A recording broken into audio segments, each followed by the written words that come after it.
the Last Roundup Horror Show.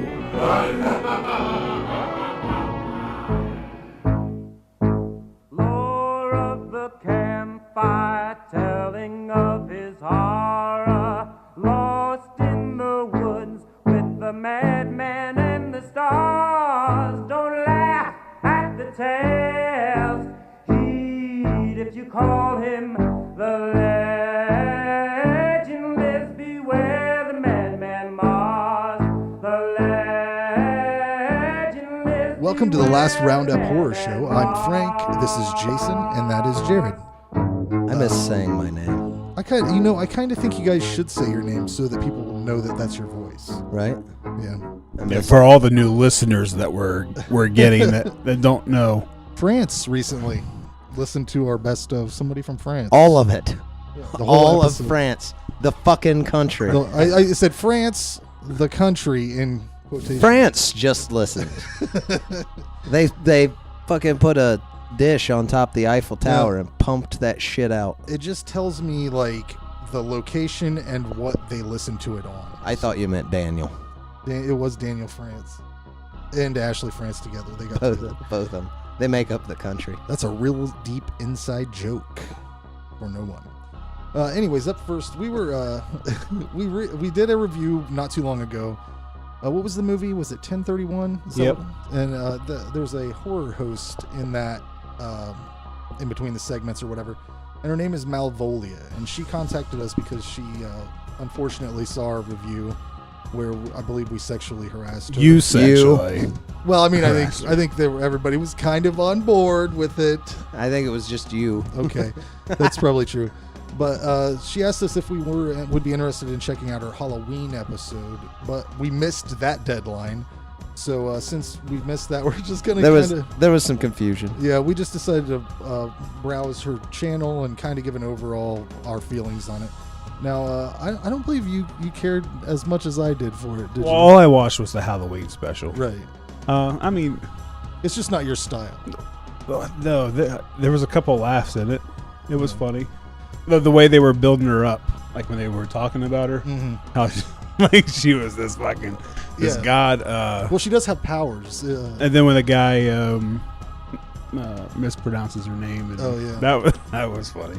But Yeah. I mean, it is what it is. I think that it's definitely worth checking out some of her stuff. Subscribe if you like it, because I enjoyed several things I saw on there. The first thing I watched was the Halloween episode, and it was fun. I had a good time. It was well done. I mean, for YouTube, it was better than anything I ever fucking done. So That's true. That doesn't say much, but You can say something nicer than that. I watched the first episode of season 1. It was called Drunken Zombies, and it had a short about two dudes that were like stuck in a bar, and they figured out that zombies don't want to eat you if you're drunk, so they just tried to stay drunk the whole time. And It's kind of like Grabbers. it was a fun little thing. Then I watched. I just went all over the place. I watched episode 13, which they teach you how to make a mixed drink. So there's a lot of different stuff on there. And I suggest you check out with Christmas coming up, they got a bunch of holiday videos on there. Check that out.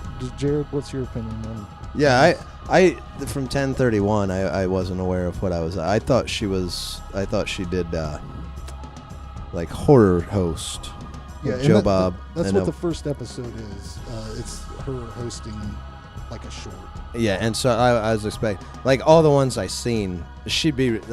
That's what I was expecting, and she would be really good at it. That's the feel of them. They feel like a horror host segments, except there are no of the horror movies in between. But that's what I was expecting too, so that might be. But yeah, they're funny. I mean, they do a good job. It's definitely worth checking out. We appreciate her reaching out to us. And, I hope we didn't offend you too much. Yeah, and not being offended, that says a lot. Right We there. apologize for Aaron.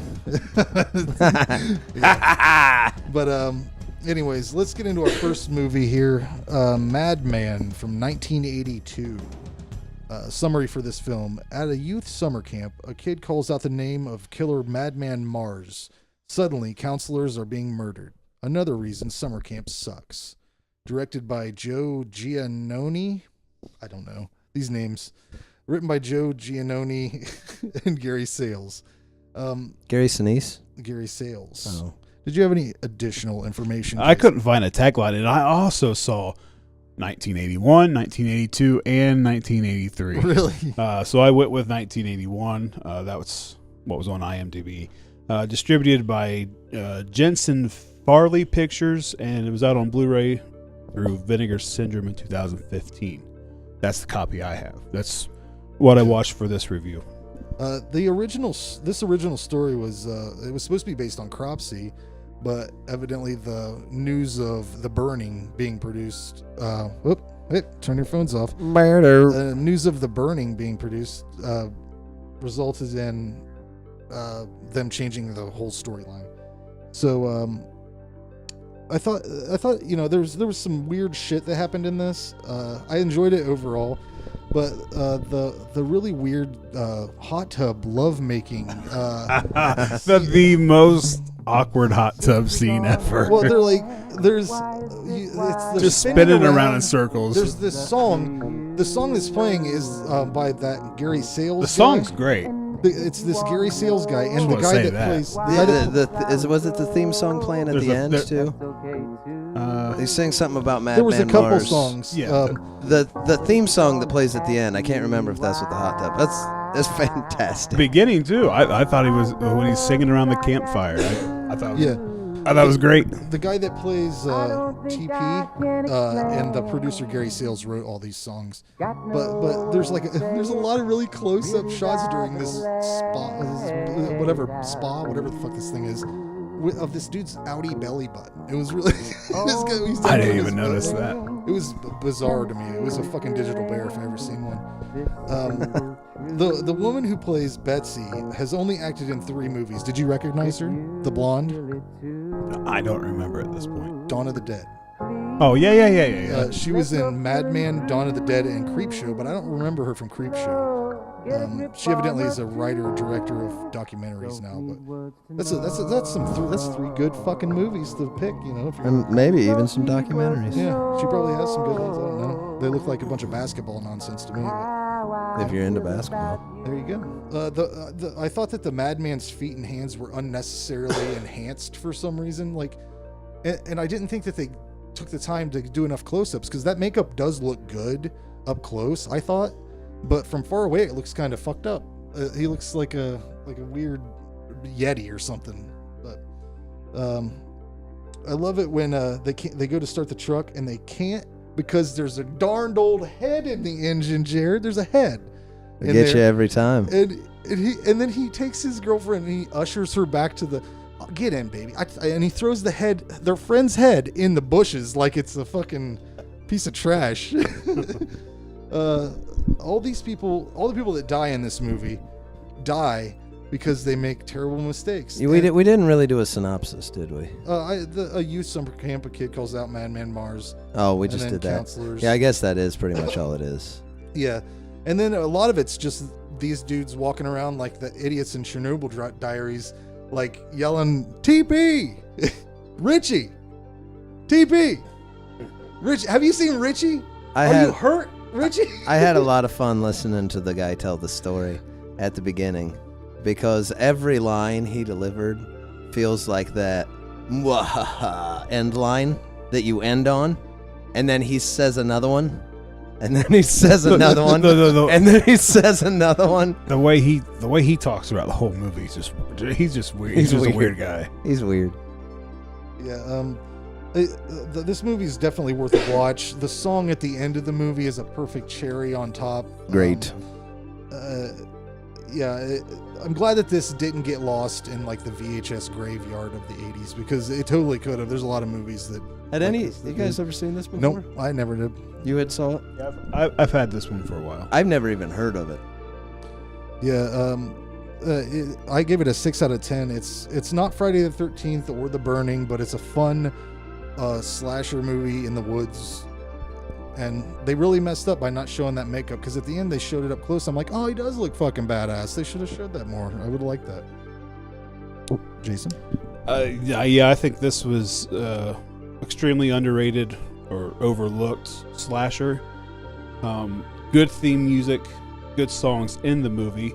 Again, even the one with the awkward hot tub scene, and that is. I mean, would you ever do? Why would you? I don't even know what they're doing. Why are they spinning and how I don't know are they what. spinning? I don't know what they're doing. There's definitely. You don't spin when you're in hot tubs? I've never been in a hot tub. All I do is spin.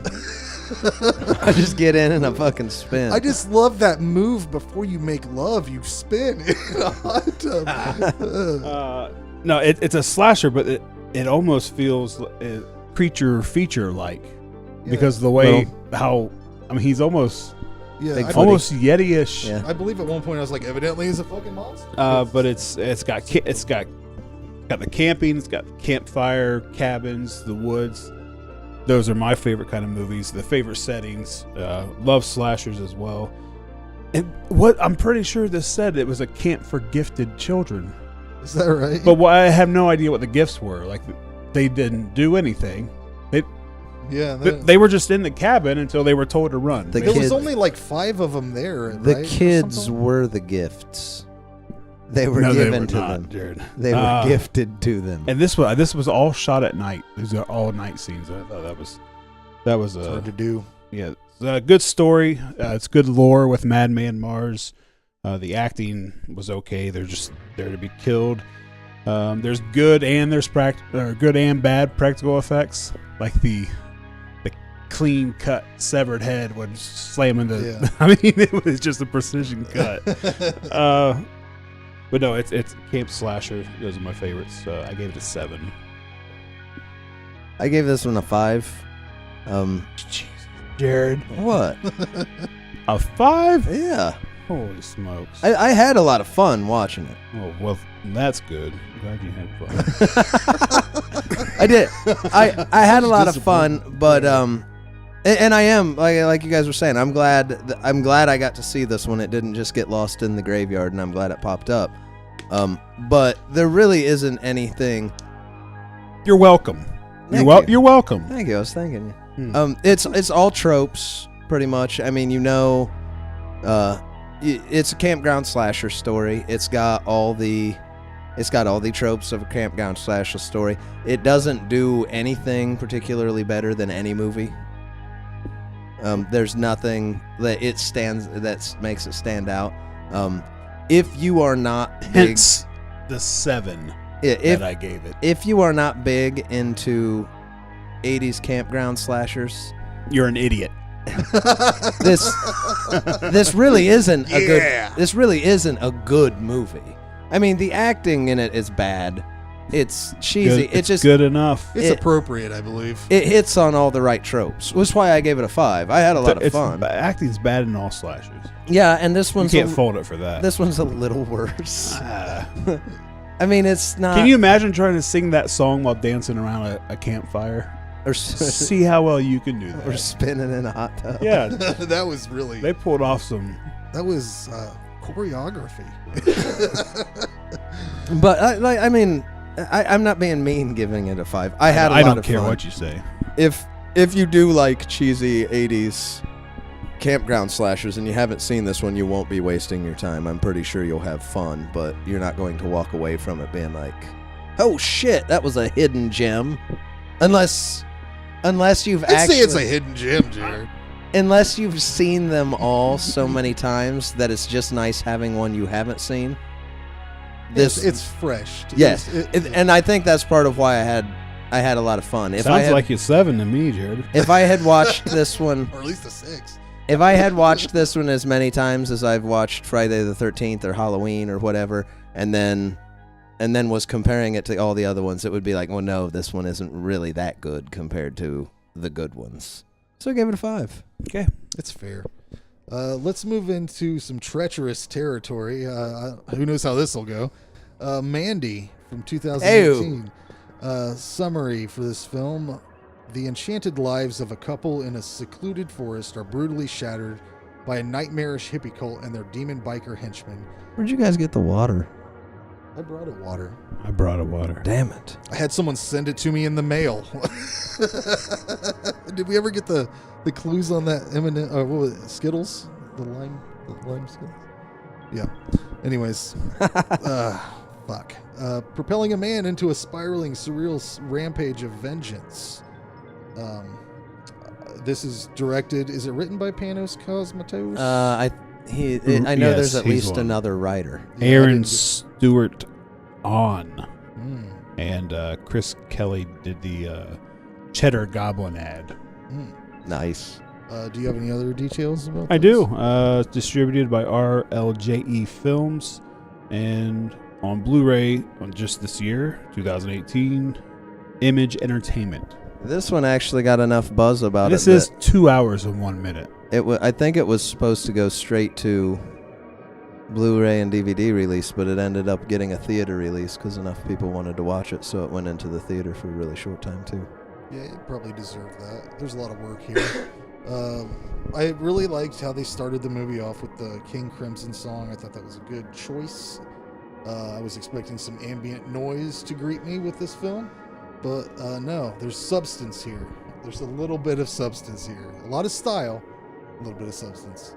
I understand why people like this stuff a lot. I think it's visually appealing. It's just not really what I want to watch. And I feel drastically different about the first half and the second half. I feel like there's two different things happening here, and I feel I'm polarized by it almost. I enjoy all the aesthetic choices he does. He's really good at doing this shit. He overdoes it a little bit on literally every effect he does. Like even the straight scenes, I'm like, why you gotta make everything red, dude? Like, come on, everything's so extreme. Colors are so in your face. Everything's so in your face about how his style is. It's too much a little bit sometimes. But I do think that this is a good cast. The woman, I would love to see her in Shelley Duvall's role in a Shining remake with Larry Fessenden as Jack Nicholson's character. That would be great. I would love to see that. But I'm really sick of movies making me wait for shit. I fucking hate it. Why? The first half of this movie is a conversation between a boyfriend and a girlfriend that lasts for fucking ever, and I don't like it. I don't like it. And the second half is awesome. That's the way I feel. That's why I'm polarized by this movie. An hour and 8 minutes in, and I'm finally entertained for the first time when Nicolas Cage loses his shit in that bathroom and he's drinking the whiskey and he's all one scene. Yeah, that was awesome. It looked Kubrickish. Yeah, not just the way it was shot, but like the whole, I don't know, the wallpaper reminded me of The Shining, the way like and the shot, and the other thing that's how I feel about it. I hate the first half. I love the second half. The other thing I didn't like that happened in the second half every once in a while was the animation. It's kind of like a heavy metal style animation, which I like on its own, but I don't think it was unnecessary. That's what I'm saying. Everything's a little bit too much. That's what the movie reminded me of, so I thought it fit. Oh, the movie reminds me of heavy metal. The second half, anyway. I just think that they could have jumped right in with. I don't need to know any of the backstory. Just tell me that fucking Nicolas Cage is going to go crazy. It could have been cut, I would think, by 30 minutes. At least. It's like I said, it's 2 hours. Yeah, I think you could probably get cut 20 out of the first half and be okay. Yeah, I wrote down here, hey man, you want to see a Nicolas Cage going nuts and killing people in a violent tale of revenge? Well, yeah, of course. Well, here, watch this half-hour conceptual video about these two characters' relationship first, and then a 15-minute video, a 15-minute conversation about killing baby birds. And then you'll have a good fucking time right after that. After we're done with that, we'll get that out of the way, and then you can have the fun with Nick Cage. When he kills the cult leader dude at the end of all the stupid bullshit, like everything I complained about was worth it. It was just, the ending is worth all of the bullshit you have to sit through to get to it. And I wanted to ask you guys, what the fuck was the ending with? Are they not on Earth? Is that what's going on? There was weird planets in the sky. Did you see that? Yeah. So they were there through the movie too, randomly sometimes. Did they show that they were not? Are they not on Earth? Is that what's going on? It could be, might not be. Not relevant to the story. I do highly recommend everybody watches this. I gave it an 8 out of 10. So I surprised you. I knew you thought I was going to shit all over it. I am surprised by that first half sucks dicks, though. That's all I can say. Yeah. As expected, this looks good. It sounds good. It has the nice colors. I'm a fan of the colors. So I don't think his movies are overkill. Like, that's the looks and sound was the only thing that I liked from his first movie, Black Rainbow. So I'm glad. Felt like in that red scene I was talking about, where the bikers come in, everything's red, and that would have been fine. But it seemed like he turned the tent all the way up, so it was like glowing almost. But of course, I was watching. Admittedly, I was watching it on a bad stream. You have a DVD or a Blu-ray or something like that. So I did. Yeah. It's very slow. That first hour, I think, cut that in half. Make this a 90-minute movie. It's trippy. It's weird. It's a little bit confusing. Mm-hmm. Again, that's all kind of expected from what I've seen in this first one. It's a revenge film. Definitely not for everyone. Like, I can see why people don't want to sit through an hour of nothingness and then just be almost overwhelmed by what's going on. Has good kills. The effects were good. Much better than Black Rainbow. Great characters. Nicolas Cage was good in it. Very atmospheric. This is probably going to be another soundtrack that I download of his movies. I gave it a 7. You know I scored it high. Right. I gave it a 9. Wow, that makes it approved, doesn't it? Yeah, 8, 9, 7. Yeah. I the first half is long and slow. I liked it. I liked the first half. I was worried right before I watched it, though, because I didn't really look up much on it other than what I saw in the trailer. And it's Nick Cage and Panos and looked crazy, and I was like, I just want to go in fresh.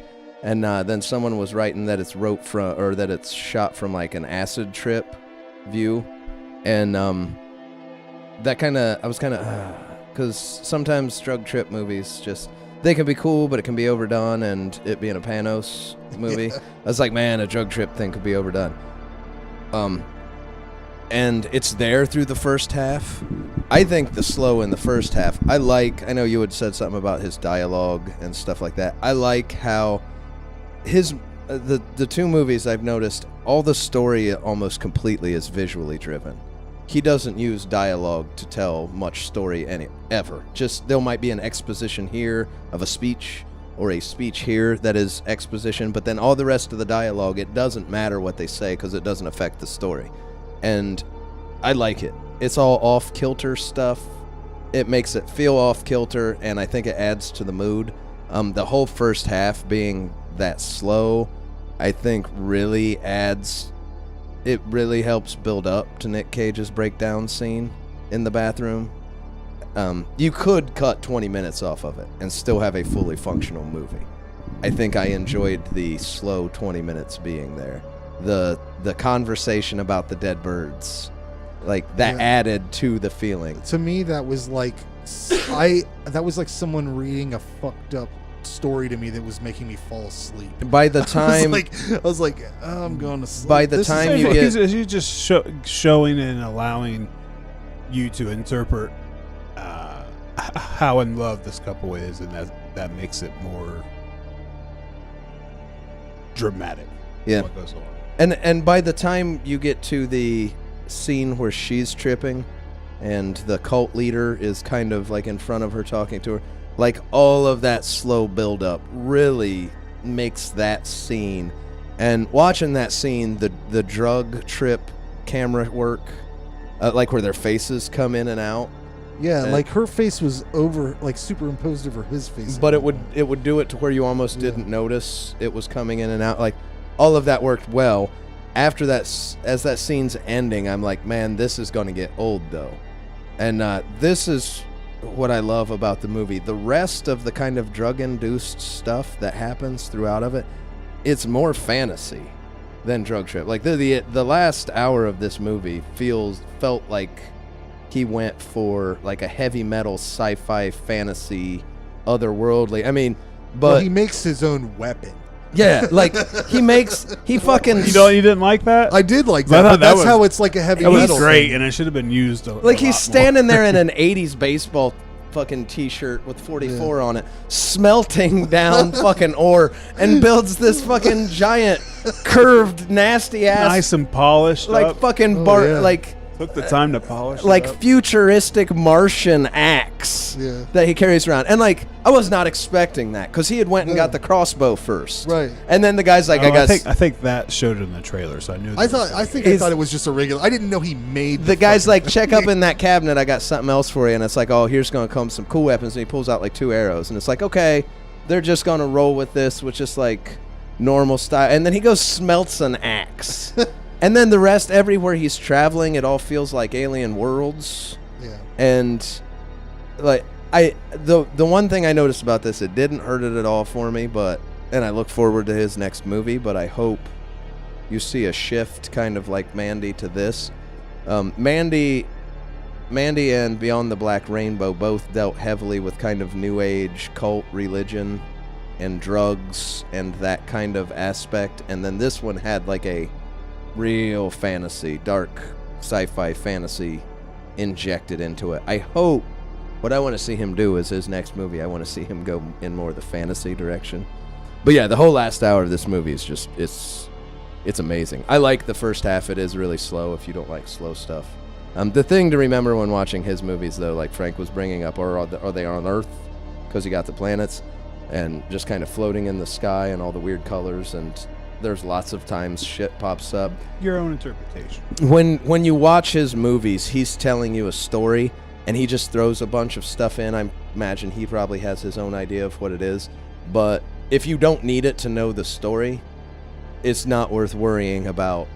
Right. Like, is he tripping? Is that why the planets are up there? Are they on another planet? As opposed it to doesn't matter. As opposed to like George Lucas, who would be like, you're on this planet, and these are the people of this planet, and this is their dialect, and he named everything. He probably doesn't even consider most of those details. He's not worried about it. And that's why I said, like, I know you said you were confused from Beyond the Black Rainbow. He tells really simple stories. Beyond the Black Rainbow is... Who said he was confused? Hey, Frankie. No. Beyond the Black Rainbow is a cult leader at a facility he runs, and a girl escapes it. That's just the story. Everything else that happens in it, you don't need to know why. I think the problem with that one is that the story is shit. So thinly... It's simple. Pulled. And it's very simple, and he takes 2 hours to tell it. I agree. Yeah, that's the thing. It takes so long to tell the simplest thing. Yes, I agree. But that's the thing. Like, there's nothing to worry about. There's nothing to be confused about in the movies. Stuff happens. If it's confusing, or if you don't know why it happened, but it doesn't affect the story, it doesn't matter. My confusion lies more in the arena of why did he do this? Oh, but yeah, and then the last hour, the tiger, when he meets the acid making dude, and the dude lets the tiger out, I thought something was gonna happen, and then he tells him where to go. And the fucking cut scene of the tiger on the fucking cliffside roaring in front of the double moons. I was just like, that shit's great. I don't care why he threw it in. It fucking looks good. Good enough for a t-shirt. But yeah, all the kills when he goes on his revenge kick, all the kills are fantastic. I like that the bikers look otherworldly and don't look human at all, but the explanation in the movie is, no, they're just regular dudes. They took some bad acid. And then you see them, and you're like, you want to say those aren't regular dudes, but everybody's just like, nah, they're just crazy bikers. That's fine. And you just go along with it. Like, I dig all that. So yeah, I give it a 9. I thought it was a windy, great aren't movie. you? Windy tonight, aren't you? Windy. Yeah, I had a lot to say on this one. There's a lot going on, and the way he mixed that heavy metal feel, like the old heavy metal cartoon, the way he mixed that into the last hour, I've never really seen that done in a horror movie like this. That was something new to me. It was a great ending. And not only was it new to me, I loved it. I hope I see other. I can tell. I hope I see other people do that. That would be a that would be a genre. I have my next move. I've been ready to move on for 10 minutes now. Well, you guys always give me like 2 minutes. I throw out a rating and go. Okay. I'm just saying. I had one that I wanted to talk about. Awesome. It's all right, Jared. You're allowed to. I hope the last hour of this movie changes your life. becomes its own kind of genre, and other people start making horror movies that feel like the old heavy metal cartoon. Because that would be an amazing genre, and I would like all those movies. So Exactly. I saw something new, and it got me excited. So I give it a 9, and now I'm done. Well, we watched something new. Now let's watch probably one of the oldest movies we've watched, The Car from 1977. Summary for this film: a small desert town is terrorized by a powerful, seemingly possessed car, and the local sheriff may be the only one who can stop it. Directed by Elliot Silverstein, mostly known for a film called Cat Ballou from 1965, and he did some Twilight Zones and some Tales from the Crypt. Written by Dennis Shryak, who wrote Pale Rider, Turner and Hooch, and The Gauntlet. Michael Butler, who also worked on Pale Rider and The Gauntlet, and Lane Slate, who worked mostly in television. Do you have any additional details? Tagline: is it a phantom, a demon, or the devil himself? It's a car. Is that a Cadillac? Distributed by Universal Pictures. It was a Lincoln. Was it? This is out on Blu-ray, on Arrow Video, and Scream Factory. And I want to add that in the Futurama episode, The Honking, where Bender gets turned into a werecar, if you watch that episode, this car is the car Bender is modeled after when he turns into a car and goes trying to kill people. Little FYI. Little Easter egg for you. If you go check it out, it's really obvious. This is not my genre of film. Whether it's this or Christine or whatever. I'm not a car guy. I'm not a... I thought it felt like Jaws. It Way did a little more than it felt like the music when it came. The way the story progressed even. Yeah. Like, you're right. It is like how it starts out of Jaws and the cop trying to figure out what's actually going on. You see the car a lot more than you see the shark in Jaws, though. That's true. But yeah, it felt like Jaws with the car. I do like James Brolin a lot. He's fucking awesome in this. You know, I think James Brolin, if you met him like back in this era, and you're like with your wife or your girlfriend or whatever, and you'd be like, hey, look, it's James Brolin. He would just fuck her right there, just with that mustache and the jeans. He'd do it. He'd fuck her right in front of you. He'd cuck you. You wouldn't even believe it. But I don't know. He doesn't seem like that big of a dick. No, I think he's just like the manliest, it wouldn't the be manliest man of the 70s. It wouldn't be like a shitty thing to do. It's just the thing he'd do. You would just let it happen because you have no choice. You know, like he'd probably get you a burger or something to eat. He'd probably make you a burger. He'd cook it shirtless while he's doing it. But I did.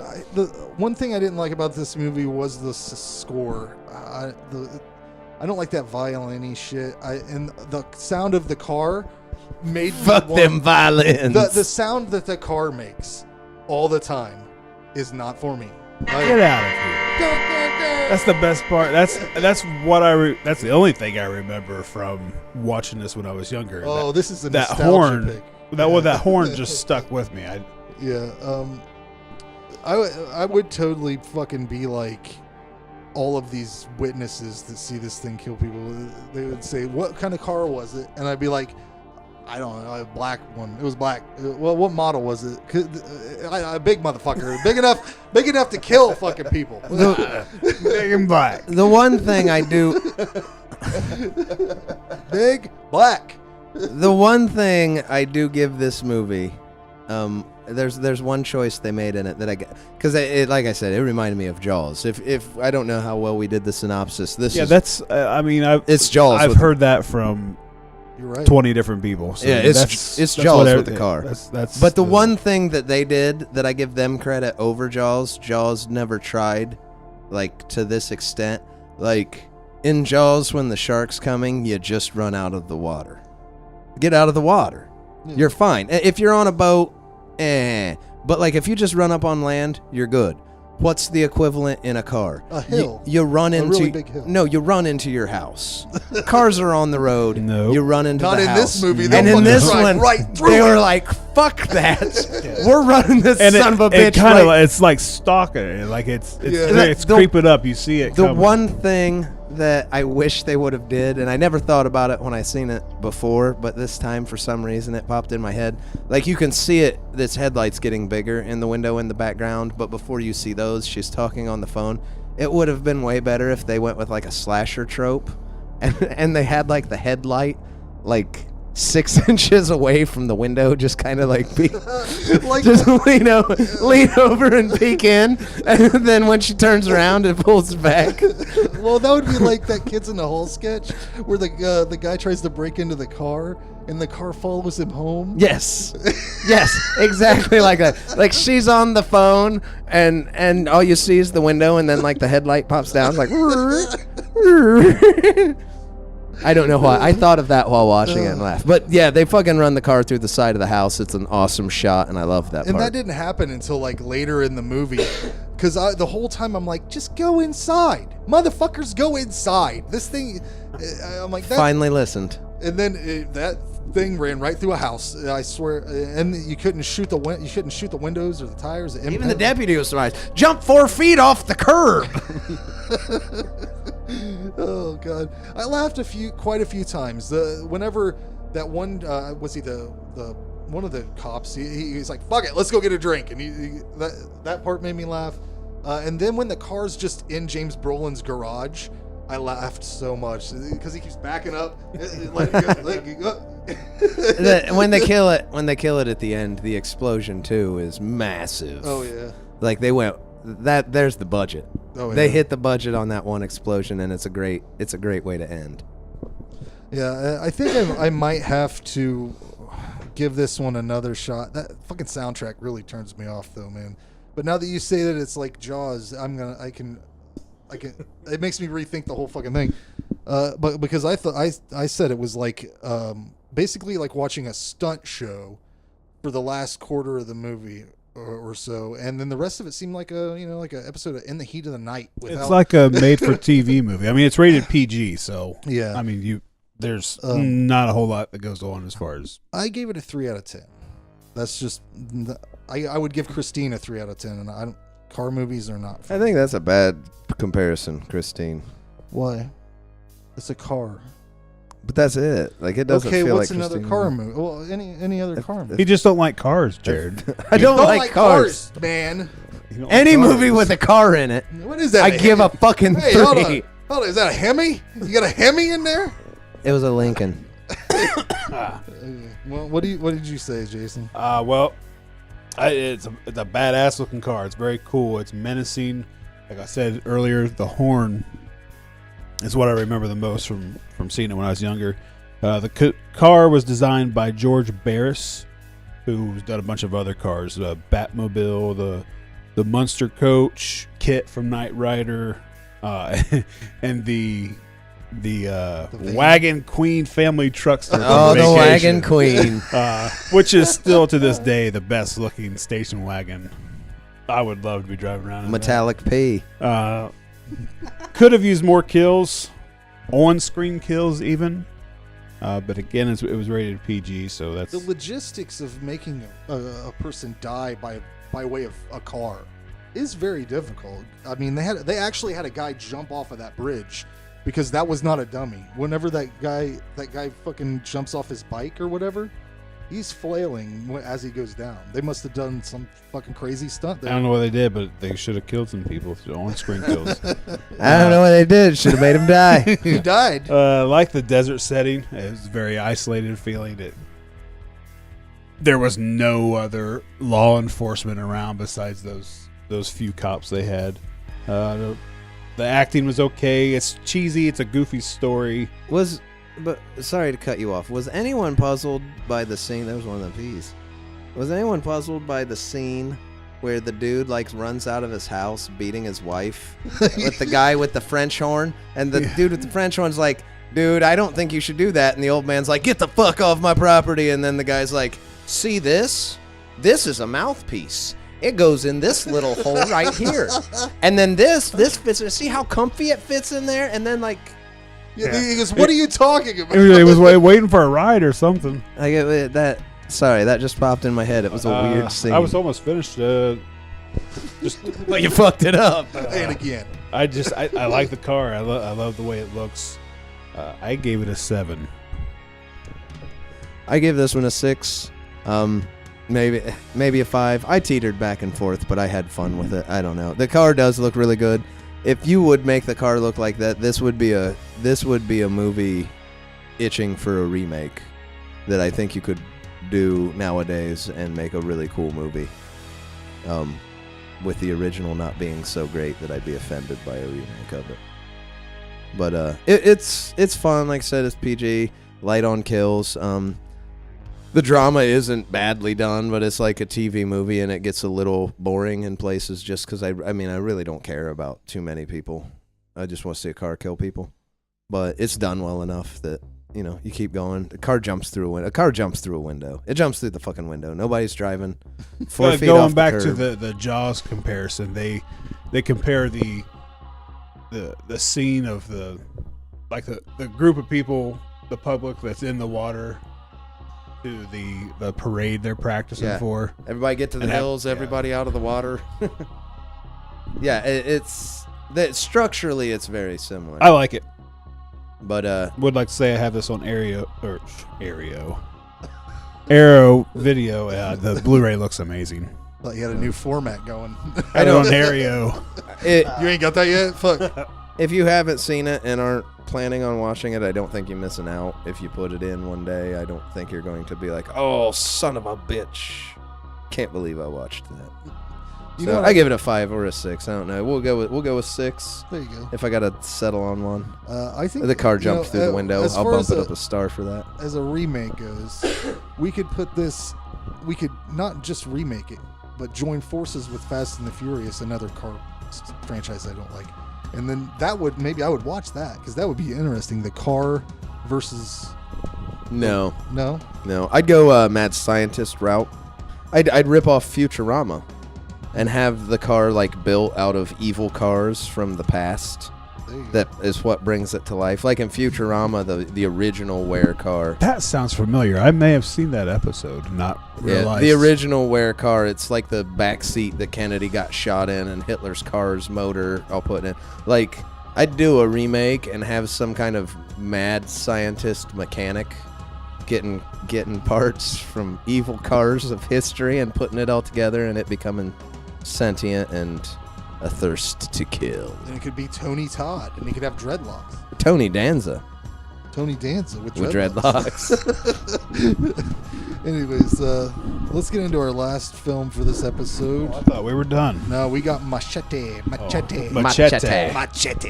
From 2010, after being set up and betrayed by the man who hired him to assassinate a Texas senator, an ex-federale launches a brutal rampage of revenge against his former boss. I did not realize that he was a cop. I hadn't watched this before. I always meant to, but I never did. I didn't realize it's not a horror movie, really. Yeah, directed by Robert Rodriguez and Ethan Maneke. I don't know. Everybody yelled at us for that, by the way, too. Yeah, they do that. Screw them. I didn't know. I saw this was your guys' pick. Yes, we didn't voted for it. So fuck you. This does fall into our wheelhouse, I feel, though. Yeah, it's exploitation grindhouse. Yeah. Do you have any additional details, Jason? Tagline: he was given an offer he couldn't refuse. Distributed by 20th Century Fox and Sony Pictures. Out on Blu-ray through 20th Century Fox in 2016. And I think everybody realizes this was originally just a trailer for the Grindhouse release, like Hobo with the Shotgun, and people were like, I want to watch those, so they made them. Yeah. I fucking loved this shit.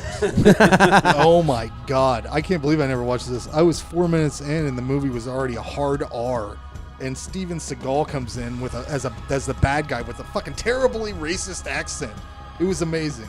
And a girl. Frank loves him some terrible racism. A girl pulls a gun out of her vagina. Right? That happened. Yeah, there was something pulled out. Shit. Are you kidding me? Shit. To start a movie with that, and then a beheading. He cuts off Danny Trejo. Yo, Trejo. Yeah, cuts his wife's head off right in front of him. Yeah, I liked a lot of the shit that happened. The only thing I was confused about was what the fuck was with the egg under the bed. That's voodoo. Is that what it was? I don't know. Was she healing him? Yeah. Then they covered it up. He put something over top of it. I don't get that at all. This movie is so fucking fun. I don't have a lot of complaints. There was some CGI blood that was a bit unimpressive, but in this style, it doesn't even fucking matter. Nothing matters in this style. A couple of my favorite moments were when Lindsay Lohan at the end shoots Robert De Niro's character, and she's like in that nun habit. That was pretty fucking awesome. I love the hospital sequence where Machete cuts a guy's stomach open and then swings out the window on his entrails. Yeah. I'm pretty sure I thought of you when that happened. I was like, if you're gonna do something, do it. Fucking do it. I could have done without that part. Martha's watching this. My wife is watching this with me, and I look at her. I'm like, he cop, huh? He cop. This is a cop. That's a cop move. I also really liked the henchmen outside of Booth's house. They were fucking hilarious when he kicks their ass the first time with like a weed whacker, and then he comes back, and before he gets there, the one guy's like, he says something like, I don't really blame these guys. I mean, he says something really open-minded about Mexican people or something, and then the other guy's like, dude, he just fucking kicked our ass. It's just great all over. Really awesome movie. It's not horror, but it belongs on this show. It's a perfect pace. It doesn't slow down. 10 out of 10 for me. 10. Yes. So it's not a serious movie. Everything's over the top. It's cheesy. It's fun. It's entertaining. It's guns, girls, explosions, and gore, and Steven Seagal. It has some good kills. It was a little weird how it started out. It was all scratchy looking, and then they went away with that. I absolutely cannot stand. What's her name? Is it Michelle Rodriguez? Oh yeah. God, I can't stand her. I can't stand her in anything. But it's a fun movie. I gave it a 6. Well, that's low. Don't worry about my score, Jared. Would you give Madman a 5? Yeah. Get out of here. Don't talk to me about low. 7. What'd he give it? I don't know. A 3. What was this? Don't yell at me. I expect Madman, that out of him. 6. Oh. See? Well, I gave it a 5 then. What'd you give a 3? I gave a 3 to the car. Huh. I am not paying attention to what you guys are saying at all. What do you give this one? I give this one an 8. I was tempted to give it that's high. Not that high. Not high enough for recommended. I was tempted to give it a 9 because he swings out a window on intestines. Now I know I can discredit anything you say. That's fair. That's what you want. That's what I want in this kind of movie. I mean, it's exactly what Jason said it is. It's girls and guns and blood and gore and crazy over the top.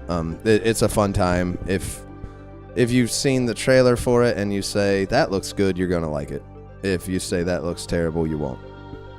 It's exactly what you think and done really well at it. One of the better ones. Yep. So I give it an 8. Well, that's our reviews for this episode. Hey, mailbag, huh? Did we get some? No, we didn't. Oh, we want to read your emails. I've been trying so fucking hard to get you motherfuckers to write us. There's probably nobody actually gives a fuck of what we got to say. I think I'm gonna do it differently. Who would? That's the reason. Yeah, like what would someone ask us? I don't want them to ask. I want their opinions on the movies. Oh, yeah. That's what I asked everybody right in. Tell us what you think. And I know it's easier to just put a comment. Tell us what you think of our opinion. Leave a comment. It's easier for you guys to just post in the comments. I guess I could read those, but they're already been read by everybody, you know? I don't know. Email us, tell us what you think of a particular movie, or make fun of one of us for the rating we gave one that you liked or didn't like. I give it Batman a 5. You can make fun of us about how I can't fucking read.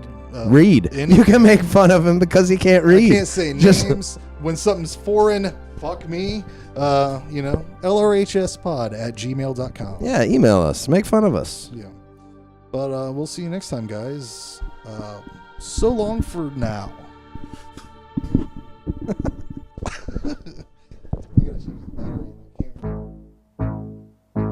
Lore of the campfire, telling of his horror, lost in the woods with the madman and the stars. Don't laugh at the tales, heed if you call him the